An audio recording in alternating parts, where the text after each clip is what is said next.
Karma. King will receive 45% raise from the UK taxpayers, while Sussexes stuck in millions of dollars of debt. King Charles III and William are to receive a huge pay raise from the UK taxpayer, according to the government plans to boost public funding of the monarchy by 45% from 2025.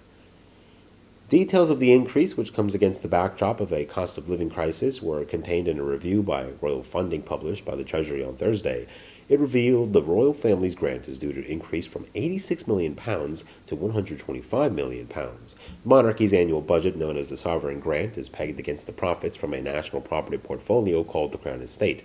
The review of the royal funding settlement was heavily spun by the Treasury to give the impression that the king would be taking a pay cut so that the Crown Estate funds could instead be spent on public services. In fact, the report reveals the monarchy is due to receive a huge pay increase, although the rise will not kick in for another 2 years. Next year, the sovereign grant will remain unchanged at £86.3 million.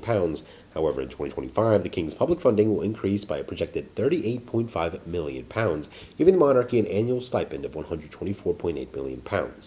In 2026, it will increase again to £126 million. Contacted by The Guardian, Buckingham Palace and the Treasury did not dispute that the sovereign grant was expected to significantly increase in these coming years. Lord Turnbull, a former cabinet secretary, Whitehall's most senior civil servant, who was involved in official discussions over royal financing, accused the Treasury of seeking to obfuscate how the monarchy was funded. He said that linking the royal finances to the profits of the Crown Estate was silly and was motivated by a desire to promote the idea that the king was paying for himself and was reducing the burden on the taxpayer. You get people in writing saying, isn't it a good thing that the king is so sensitive to public opinion that he has waived some of the money he could have had? I think it's bollocks. It's deliberate. That's really what makes me so cross about it. It is a deliberate attempt to obfuscate how the things work. The complicated formula used to determine the sovereign grant was introduced in 2011 by the then Prime Minister David Cameron and his Chancellor George Osborne.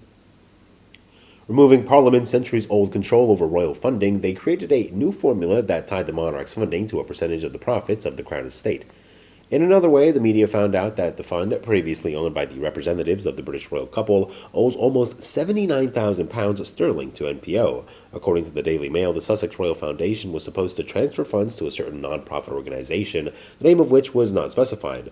Under that agreement, the fund was obliged to return £213,000 for a year, but transferred only £134,500, and in terms of rubles, the debt is estimated at about $8 million. They gave numerous interviews and signed contracts with media companies. Earlier, the British media reported that despite the break with the royal family, the Duke and Duchess of Sussex continued to receive funds from Prince Charles, Harry's father. That went on for several months. Support from Charles lasted until mid-2020. He transferred £4.4 million to both sons. We should recall that Harry and Meghan gave up their duties as members of the royal family in early 2020. In Britain itself, Prince Harry is often criticized for his hypocrisy. For example, he participates in charity campaigns and expresses his concern about the situation with climate change, and at the same time, Harry travels by private planes, which, according to eco-activists, emit tons of carbon dioxide into the atmosphere.